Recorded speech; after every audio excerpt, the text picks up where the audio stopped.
Adi, uste dut, arazo bat daukagula. Ze arazo? Resulta bukatu da. La vaquita se piró? Zer da la vaquita? Ba, la Daukagu dirurik? Batituti ez. Dena gastatu dugu Iruñan. Eta nola egingo dugu gairik jai biltzeko? Saiatzen ari gara negozio bat egiten. Ze bota bukatu zaigu, eta ez daukagu dirurik, eta saltzen ari gara, espirifena. Zer da hori? Hau da, Ajeak entzeko erremedio. Gu bakarrik entzeko ajea, ez dugu beharrelako hit. Bakarrik kendu, baina zerita hemen. Nola kentzen duzu ajea? Garagardoarekin. Bai. Bueno, hori kolonieraz deitzen da clean. Nahi baldin baduzue, baditugu ajea kentzeko sobre batzuk.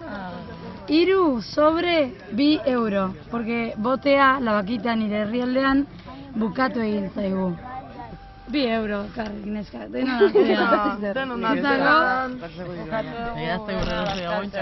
Eta janariaren truke, sobre bat. Ja, janaria botatzen. Ikusi gaituzu eta se comieron todo.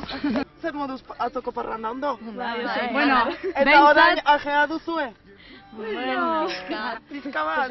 Bueno, hala ere, itxura oso ona daukate hiru hauek, 2 euro. Karestia, ez da. Baina, a ver. Baina ez dakizu nola egongo zaren hau hartu da gero.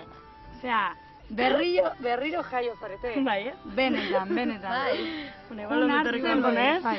Zori, Vale. 2 euro. Bueno, bai. Hau ajea, hau benetan ajea. Kaixo, egunon. Oso ondo, ni ere oso ondo nago. A ber, gauza bat egiten ari gara. Nahi baduzu espirifen bat? Vale, oso ondo. Eta zenbat nahi duzu? Che, ¿vos no sos el que participaste en un programa que se filma en mi país? Sí. ¿En El Conquistador? Sí. Ah, era verdad. ¿Y vos también o no? Yo no, yo era un camarógrafo. Ah, así que 3 de estas, 10 euros.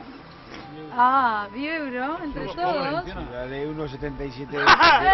Pero acá, a ver, anda a conseguirlo acá. Anda al kiosco a comprarlo. Eso está prohibido, vender, que eso es contrabando. ¡Que viva!